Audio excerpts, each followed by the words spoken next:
Hey guys, welcome back to the channel by ByMWu. I'm ByMWu, aka Marianne, and in today's video we have episode 23 of the knitting podcast that we host here.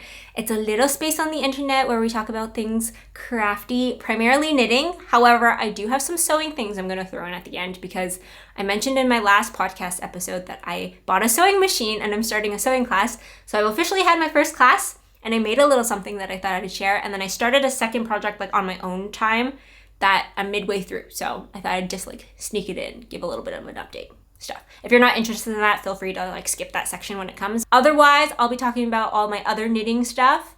I admittedly don't have too many projects to share. I have 2 finished projects, 1 work in progress, and then I thought I would throw in my spring knitting plans towards the end because it's officially spring and I am thinking about spring knits. So we'll talk about those later as well. I do want to know a couple admin things first before we delve in. One, I'm filming this a little later in the afternoon, so I hope that the lighting's okay. I feel like I'm kind of fighting the sun. It's almost 3 by the time I'm filming. We still have quite a few hours of sunlight, but I'm hoping it'll be okay. We'll figure it out. And then 2, I have a stamp on my hand, so if you notice this and I get distracted, I apologize. I went to a craft show earlier today. They gave it as you have come in and you have rights to come in and out. So I just have that. Yeah. I find it a little distracting. I keep thinking that there's something on the back of my hand, which there is, but I keep thinking it's dirt. So I apologize if that's distracting as I do this a lot, but without further ado, let's jump in. This is my Marysia cardigan. This is by, I want to say her name is Alexandra Soul something. I can't remember her last name. Starts with an S, but she's known as Ver and Rose on Instagram. And this is a beautiful cardigan that features kind of this faux cable detail. It's a DK weight cardigan in a raglan construction, and the pattern looks like so. As you can see, it kind of features this cable design, but it's actually not done through cabling at all. And it's done through passing stitches over other stitches, and not in a cross way, but kind of slipping, or slipping's not the right word. Passing over is the easiest, but it's not crossing. So it's not actually cabling. It might look complicated. It's actually quite straightforward. And I think overall the pattern is beautiful. My version is knit in Knitting for Olive Merino in the color Marzipan, held with a strand of the Sandnes Garn Silk Mohair, not their tin silk version, in the color 1015. I remember this one taking me a really long time, not because the pattern itself was difficult, but because I was having a hard time doing the flat knitting back and forth of a cardigan. And in retrospect, I think my gauge was a little off because my actual finished garment doesn't look like the swatch. It's more stretched out. I'm okay with it, but it definitely fits a little looser than I think it's supposed to be. I did realize the other day though that it's my only cardigan in a traditional sense with long sleeves. I have a wrap one, but other than that, I think this is my only actually open cardigan like this. I've knit Ryan a couple, but in terms of my sweaters. Oh, actually, that's not true. My first cardigan, which was the Fab cardigan, was a cardigan. But anyways, this one is the one I tend to gravitate towards the most. It's in a very plain color. It's quite warm despite it being not terribly thick. And it's making me want to knit more cardigans, which I think is going to be a plan for the springtime if I can squeeze it in, but we'll talk about that later. And I highly recommend this pattern. I would probably recommend it for people who have at least had 1 or 2 sweaters under their belt, just so that they're kind of familiar with the general construction. But it wasn't terribly difficult, I don't recall. And she was really detailed in the short row shaping in the back, which I think is probably the most confusing part when you're a new knitter and how to do short rows and when to turn and all that stuff. If you're interested in hearing more about my process for this cardigan, I'm pretty sure I talked about it in some of my earlier podcast episodes, so feel free to flip back and look there. I also think I have some notes, or at least some details about the yarns and how much yarn I used, and any obvious comments if I had any on my Ravelry page. So yeah, that's my Marysia cardigan.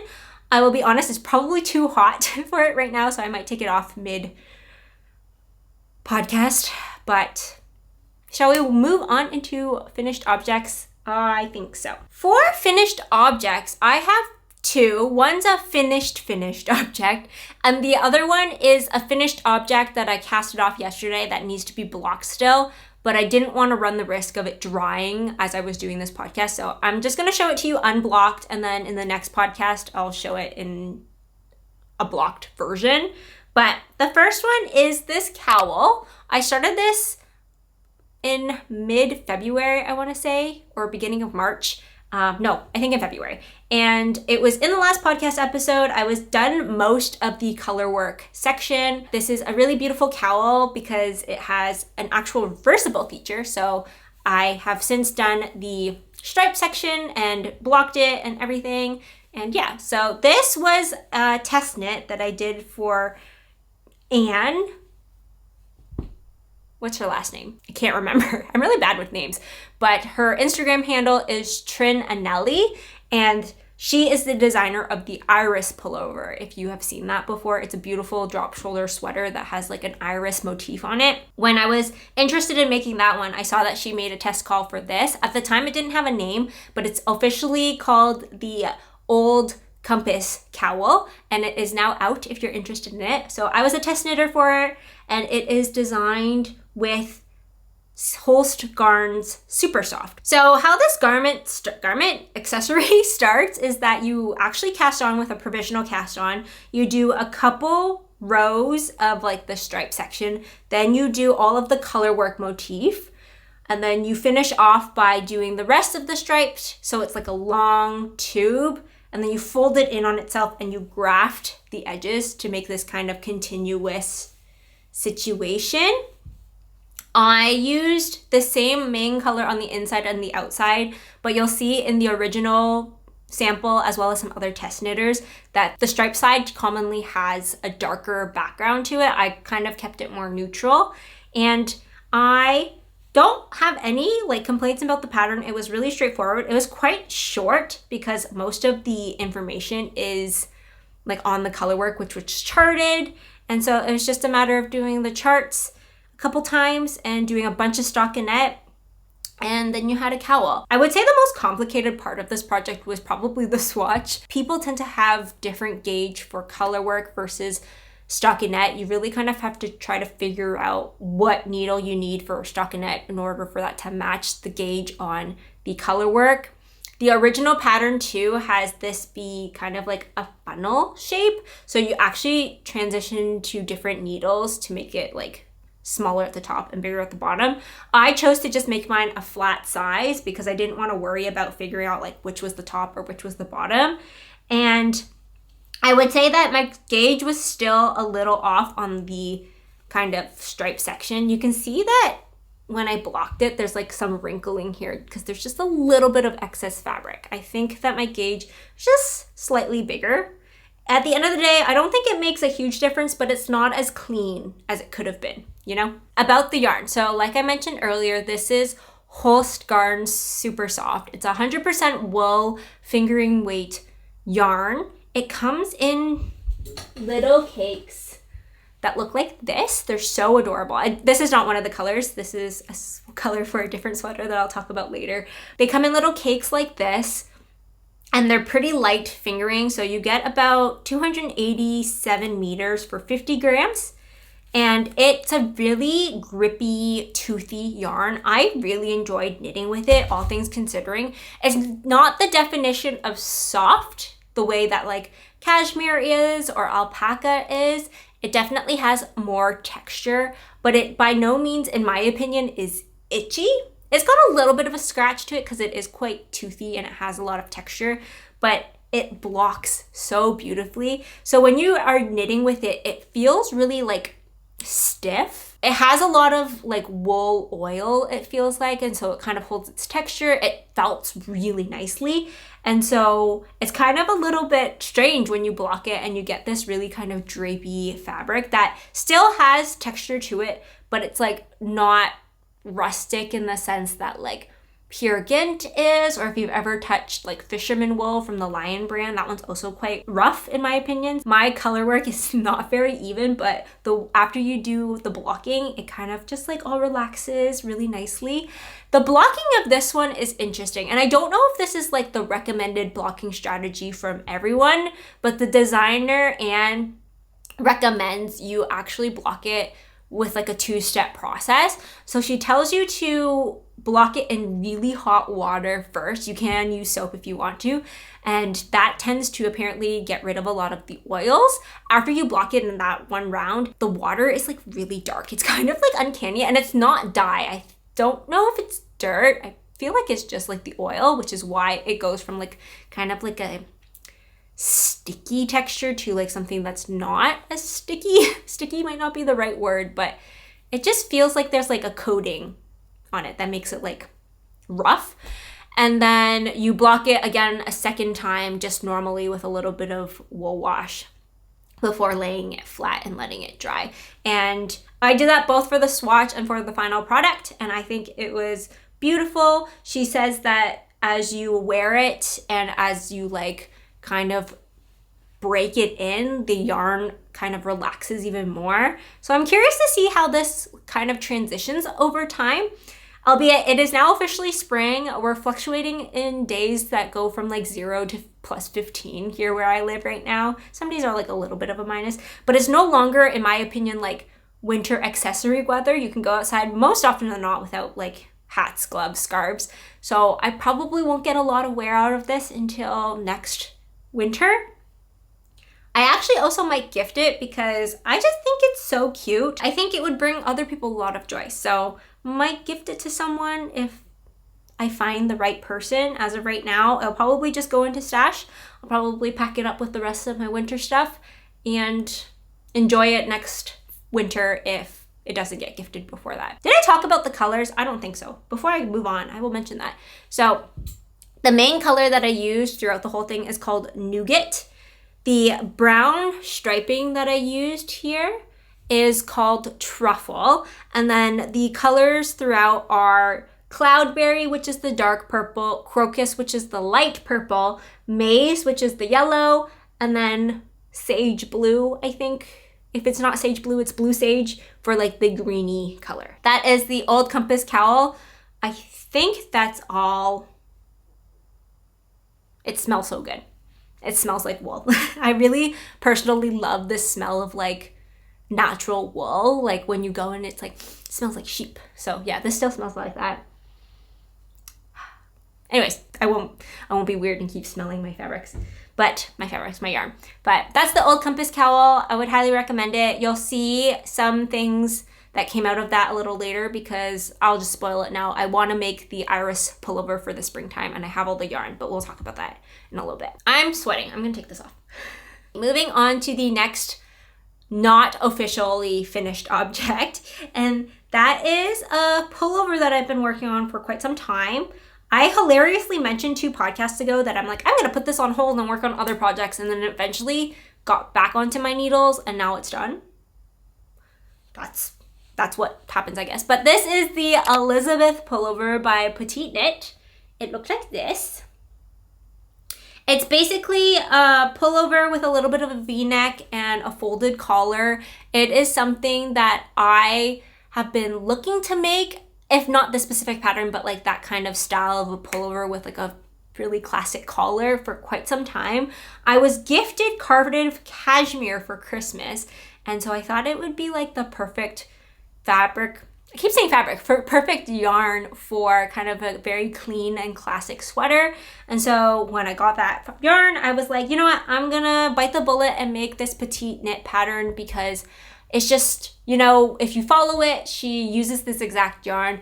I know I'm gonna get a good product that I like, even though I don't tend to make too much PetiteKnit these days. I typically like to just find other designers because there's so many designers out there and PetiteKnit gets a lot of rightfully deserved love, but I'm trying to spread the love elsewhere. So regardless of the fact, I ended up making this pullover. This is the extra small, and I will be honest, I haven't actually tried it on since finishing. The last time I tried it on, I was midway through the first sleeve. So should we do a little bit of a try on? Can you hear Jube? She's barking in the background. Let's do that. Let's try it on. Okay, so this won't look perfect because I obviously haven't blocked it. So I'm anticipating sleeves are gonna be a tiny bit short. The ribbing won't be as relaxed, but I think the general vibe should be okay. Now the doorbell's ringing. It's chaos in here. Okay, be right back. Okay, it wasn't anything important, but now that I'm standing, shall we? Oh, I just sat down. Shall we talk about my pullover? This is what it looks like. Do we like it? I like it. It's quite cozy. As anticipated, sleeves are a little shorter than expected. I'm sure that the block will help with that. The ribbing on the bottom is a little bunched. Again, I think the blocking will help with that. But overall, I'm really happy with how this looks. The collar, I think, fits nicely. I like that the little V here is kind of nice. Yeah? Yeah. I think so. Okay, I'm gonna take it off and then I can show you the little bits and talk about it a little bit more. Okay, so this, like I said, is knit in Cardiff Cashmere. Mine is the color Fumo, which is a dark gray, obviously. And it's so soft. I think I will forever say that about cashmere because it's such a strange fabric. It's quite warm and it's quite thick, but because I guess there has so much air in the fibers, it's really light. Each ball of Cardiff Cashmere, I want to say is that 25 grams? I think it's 25 grams, but it's like a DK weight. So I think that goes to show you like how light the fiber actually is. It's a lovely fiber to work with. When I talked about it in the past, it's slippery because it's really soft and it's quite stretchy in a different way than I feel like Merino is, or just standard wool. It kind of leans more like pillowy, airy, blown fiber wise. I am excited to have a cashmere sweater officially. I'm a little worried about wear because I do think that it will pill quite a bit. I started midway through this project kind of felting the ends together and I think it worked really well, but the fact that it felt so easily makes me worried about pilling. So that will be a thing that I think time will tell, but overall super satisfied with the way the garment is. So this garment, if you're not familiar with it, is a raglan construction. You can see it on the back here a little bit better. You can see the raglan increases next to the shoulders. You actually start it at the collar and it's a provisional cast on because the collar is double layered. And then as you get towards the base of the neck, you work all the raglan shaping and then you eventually split for sleeves, knit in the round. It's just standard 1x1 ribbing. I did an Italian bind off at the end and overall, the construction is quite straightforward. I do think that it's a very clean look, which I was going for. That's exactly why I picked this pattern. There was nothing surprising about the pattern. I don't think I had any issues with it at all. The only change that I made was an unintentional mod, and that's I did an extra decrease on my sleeves because I can't count for some reason. I was following all the decreases and I thought it was going well. I was using my row counter to do that because I find that's the best way to stay consistent with sleeves for myself. And then I got to the end and I was counting the number of stitches, and for my size I was supposed to have, let's say, 60 or something like that, and I had 2 less. But then I was like, I don't understand. I did the exact amount of decreases that they asked of me, and no, for some reason my brain added 1 more row of stitches at the very, very end that I didn't even register. But I luckily found that mistake before I made my second sleeve. So I ended up just making my sleeves the same. So they're just minorly tighter at the cuffs, but not unreasonably so. If you're curious, I used just over 9 balls, which is pretty on par with the estimated amount of yardage for the pattern and the size that I made, which I think I mentioned, but I made the extra small. So it's still not a cheap sweater by any means because Cardiff Cashmere in most places, at least where I live, I think is $25 Canadian a ball. I think the place that I got it from was a little bit cheaper at $23, and then I got them 20% off. So slightly more affordable, but it's still cashmere and not affordable. And also, if I didn't mention already, this is made in the Cardiff Cashmere Classic. So just the DK weight one. I don't remember the yardage. I have the ball here, I'll grab it. Cardiff Cashmere Classic. You get 112 meters for about 25 grams. So a pretty classic DK weight, like meterage amount. Again, a little lighter than expected because I think like a comparable Sandnes Garn double Sunday is 108 meters, I want to say, for 50 grams. So quite a bit lighter. The actual garment itself feels kind of fake because it's so light. It's just a little uncanny because I feel like a lot of other sweaters that you wear, or at least I have made, have like a little bit of density to them that this sweater doesn't. Like this weight is like the equivalent of like a fingering weight garment that I've made, but it's DK weight and thicker. So I will block it after this podcast. We'll show you the finished object in the next episode. I'll probably actually wear it for the next episode unless I finish something else in the meantime. But that is the Elisabeth blouse. I'm really happy with it. Those are the only 2 finished objects that I have.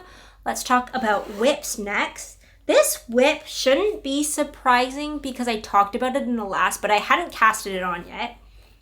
I've officially finished the body of it. And I won't lie, I've been like dragging my feet on this one because once I cast it off the body, like anything else that I want to do has a little bit of setup before I can just like mindlessly knit, because I have to do the collar next or the sleeve next, and they all require picking up stitches, and that just requires a little bit more brain capacity than I was willing to put in. But I do need to get to work on this because this is also a test knit. This is the Knitty Committee top by Lily Kate France. She is known by Lily Kate Makes on Instagram. And it is supposed to be just your staple top. She designed it to have 0 positive or negative ease, so 0 ease. I don't know why I explained it like that. And it has 3 different options in terms of being like a relatively form-fitting body with long sleeves, short sleeves, or puff sleeves. I am making a version with long sleeve because I wanted to add more long sleeve t-shirt realmed garments into my wardrobe as opposed to sweater garments. And so when I applied, that was my intention. This was something that was going to fill a little bit of a gap in my closet that I was hoping to have. So I'm making it in this beautiful dusty pink, and I'm quite obsessed with this color. It's like a dusty rougey pink. I think it looks lovely. This is Babyull Lanett. BABYULL LANETT from Sandnes Garn. It's a super wash fingering weight yarn. It's a little bit heavier than their Sandnes Garn Sunday. And I usually don't gravitate towards a lot of superwash, but this one seems to be okay. It doesn't feel too superwashy. That being said, it has a lot more definition in the stitches as opposed to like a merino, but overall, I'm really enjoying it. And this is in the color 4043. I don't know what it's called. I know Sandnes Garn yarn colors have names, but they never say it on the label. They only put the numbers on. Yeah, this is a relatively plain garment. It's mostly stockinette. She does have a few like kind of embellishments that you could add if you want. So for example, you can do kind of like a fancy rib, which is what I decided to go for. It's kind of 2x2 ribbing on the bottom, and then you have a row of pearls and then 1x1 ribbing just to give it a little bit more detail. You also have the option of doing kind of like fancy increasing. So instead of using the standard make one left or make one right, she has an option to kind of provide a little bit of pizzazz if you want. I decided not to do that. Mine's kind of going to have the simple increasing on it. So once I have this done, it should be just a pretty straightforward long sleeve with minimal ease that I think I can just wear under cardigans or jackets. The original one I wanted to make actually was going to be blue, but I really want to wear this under my jean jacket that I bought recently. And so I thought the blue on blue might have been too much, hence pivoting to the pink, and I really enjoy this pink. Not too much to say. So far it's been really straightforward. There's been a couple little things in the pattern, but nothing like make or break, just like little typos here or there. So the knit has been really straightforward. I think I have until May to get this done, so plenty of time to do the collar and the sleeves.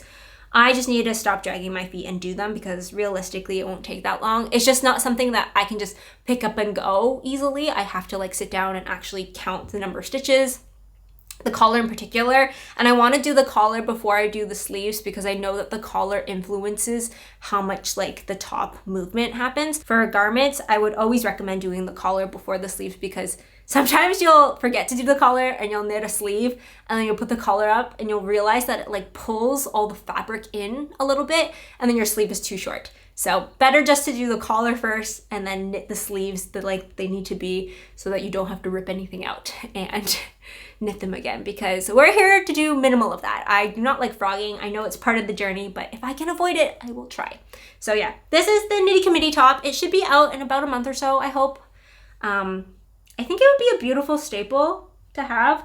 And part of me likes the idea of doing these fancy edges, but then also part of me was like, I came in wanting to make like a plain, like, I was gonna make a plain long sleeve, and then here I am adding some bedazzlement onto it that I don't think is bad, but like kind of is counterproductive if my goal was a plain garment. So maybe I'll just have to make another one. We'll see. We will see. With all of that, let's move on to the yarn acquisition / planning section.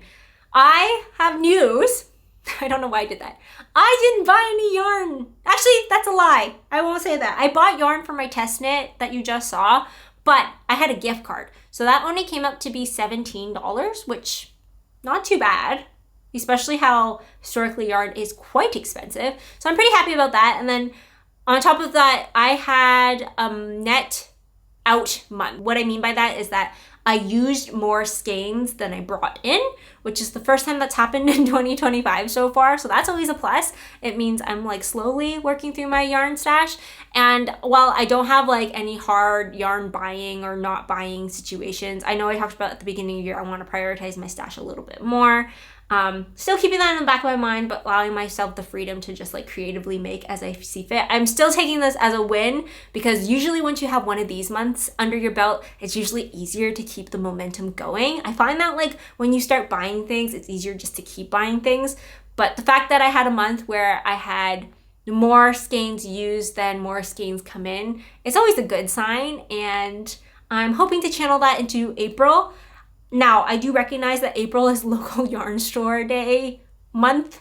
I was originally gonna maybe pick up some yarn from the knitting loft because last month when I went, I picked up 2 skeins of yarn that I have here that I was gonna like swatch, see if I liked it, and if I did, I was gonna buy them on sale during local yarn store day. Spoilers, I don't like the combination, so I don't think I have plans as of right now to buy anything on local yarn store day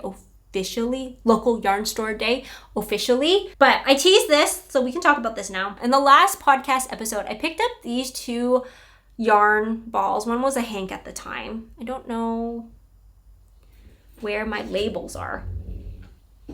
Oh, they're right here. I picked up a hank of this yarn, which has now been caked, and it's the Knitting Loft's house yarn in their Lush base. This is 65% baby alpaca, 20% merino, 15% silk.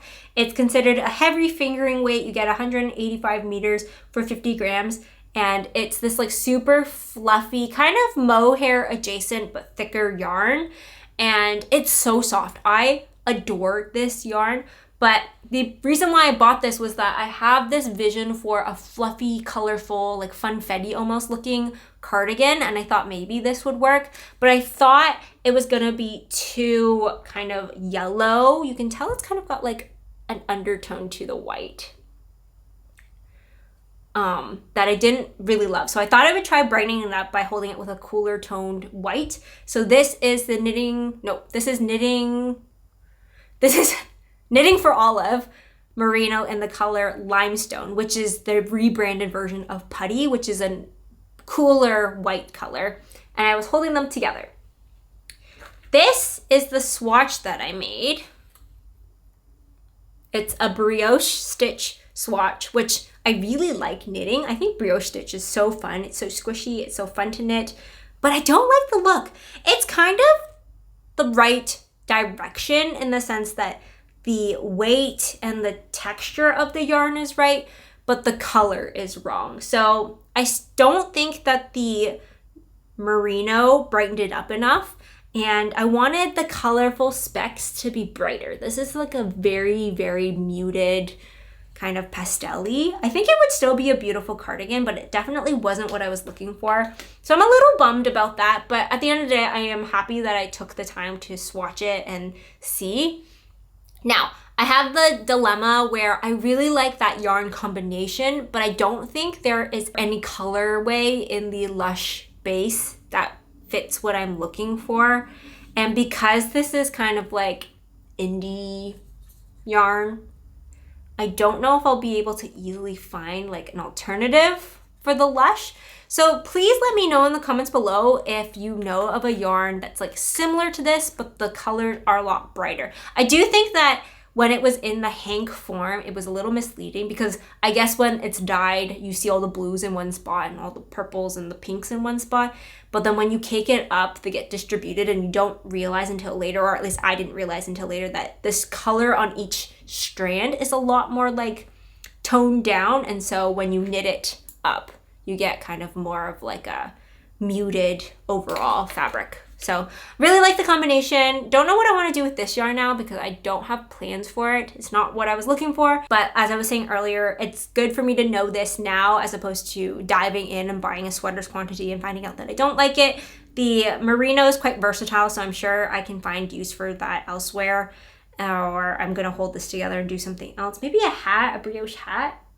I don't know. Alrighty, let's move on to spring knitting plans. I am definitely someone who has 1,000,001 plans at any given time. So actually narrowing it down to what I want to cast on and work on in a season is quite difficult. I usually go by feel.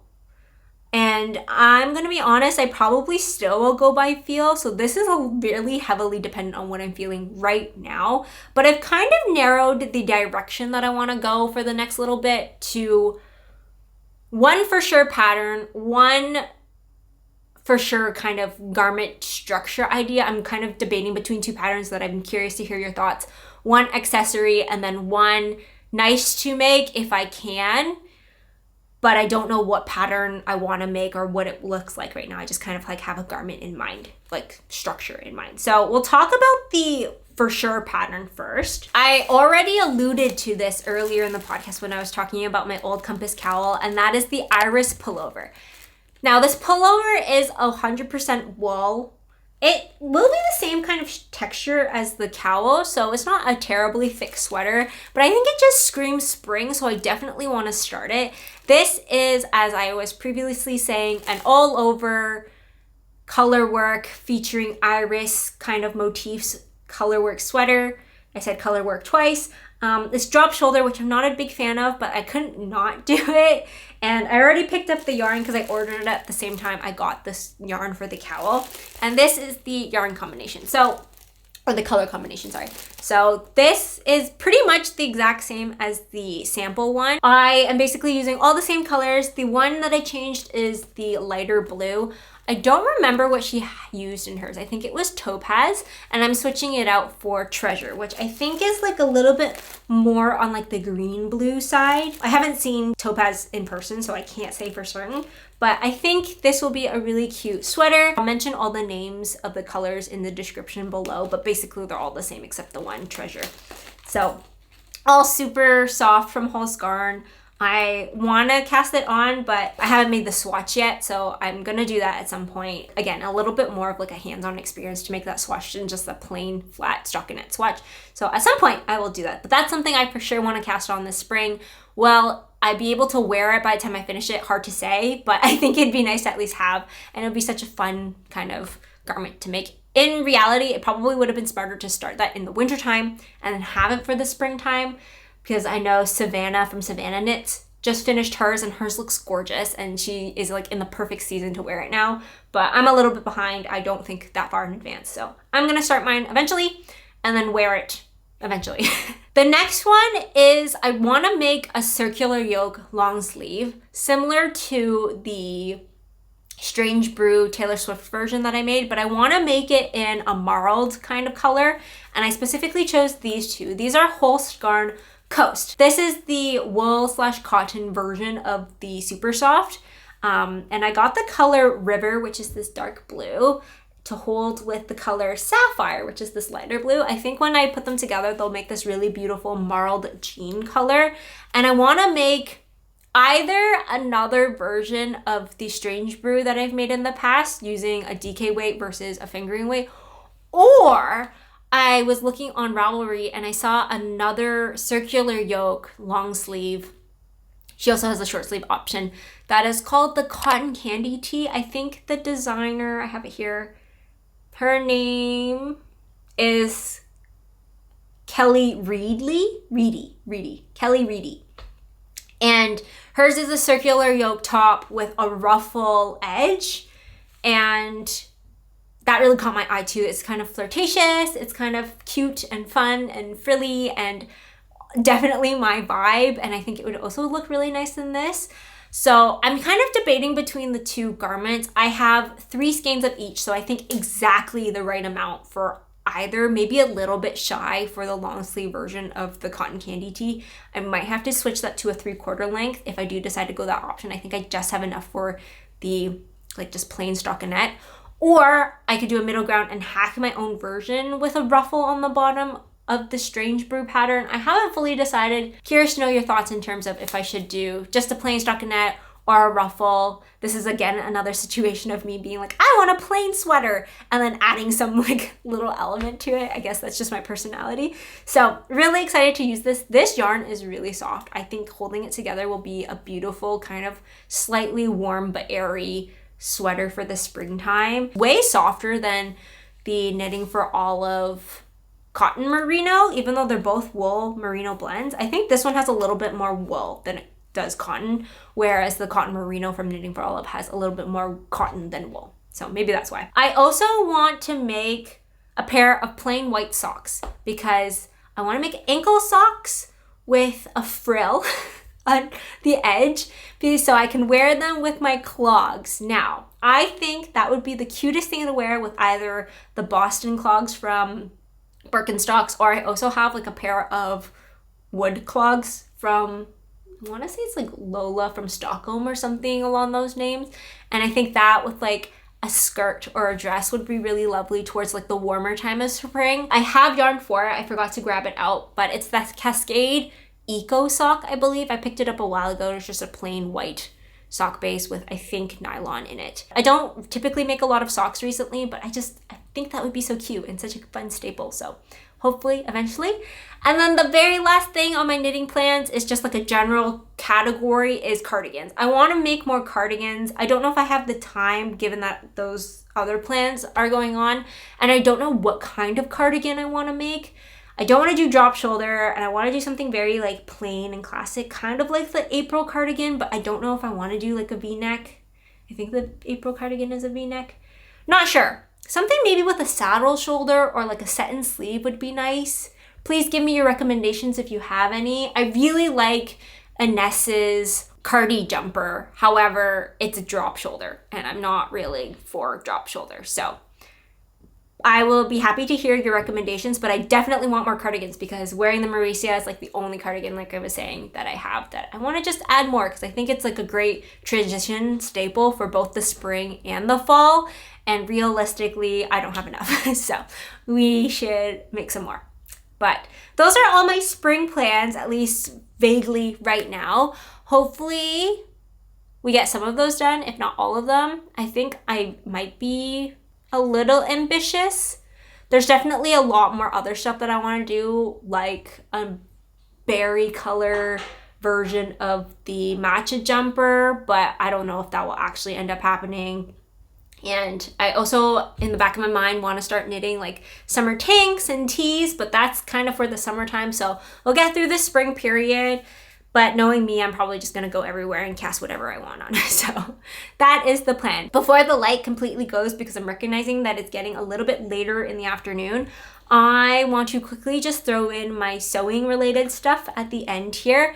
As I was saying earlier, if you're not interested in this section, no hard feelings.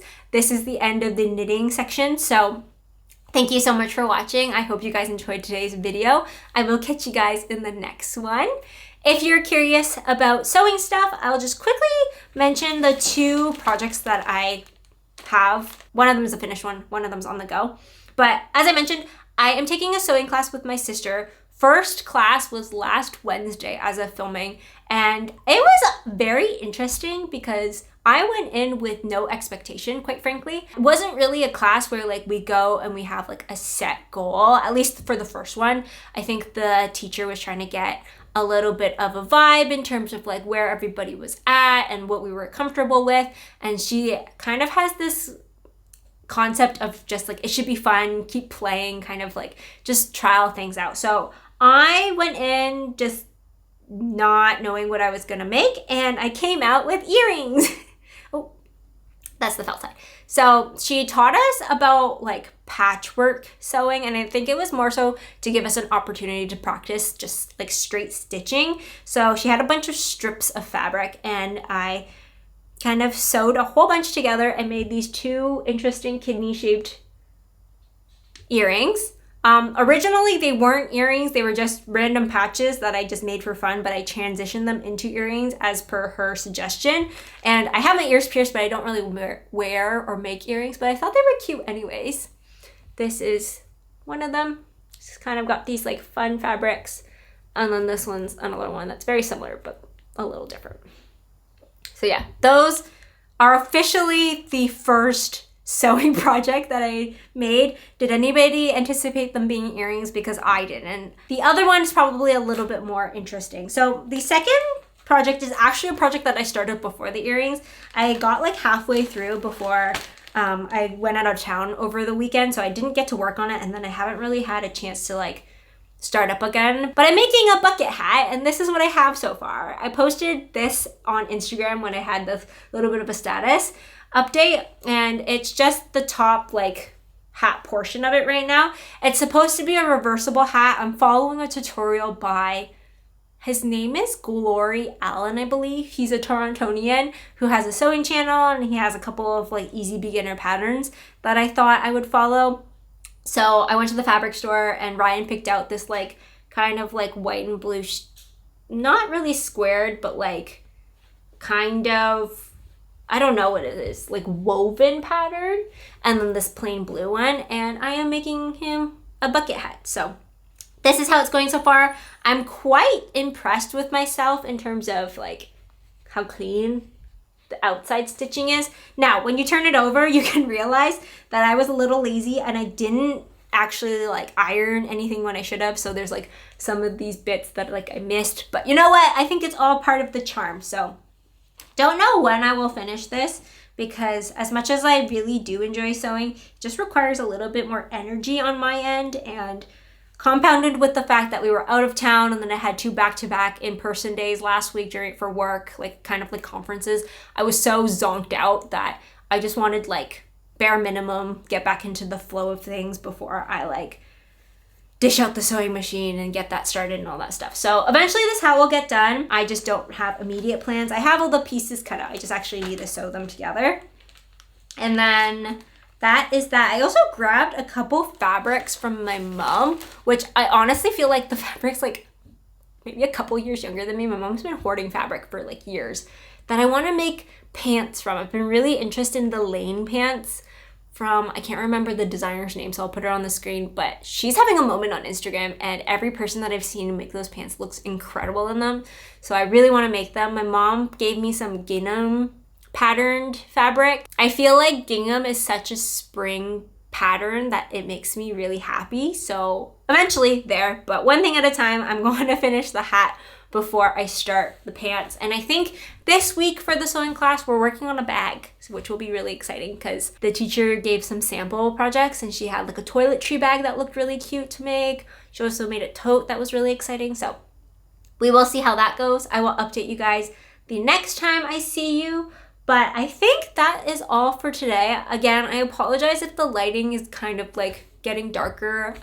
I try not to film this late, but like sometimes that's just what happens. I hope you guys enjoyed today's episode, and let me know what you guys are working on, whether that's knitting or sewing or any other craft. I'd love to hear about it, as well as what your spring knitting plans are. It's like starting to feel like spring. The tulip leaves are starting to come out while the bulbs like themselves haven't totally come out yet, but the birds are chirping, the days are longer.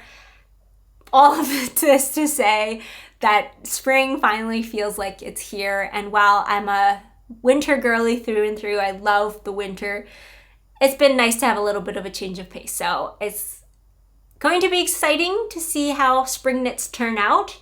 I feel like before we know it, it will be summer, especially because like, I don't know where everybody else is, but like as much as Canada gets distinct seasons, especially like where I live in Eastern Ontario, sometimes it feels like we have winter, like a week and a half of spring, and then it's just summer. Like that's what it was like last year. So we'll see how this year turns out, because if that's the case, I might be done sweater knitting, like unless I intentionally knit out of season, which I did last year. But I don't know, that's a little weird to me. I guess we'll find out. Anywho, I will call it here. Thank you so much again for watching, and I will see you guys in the next one.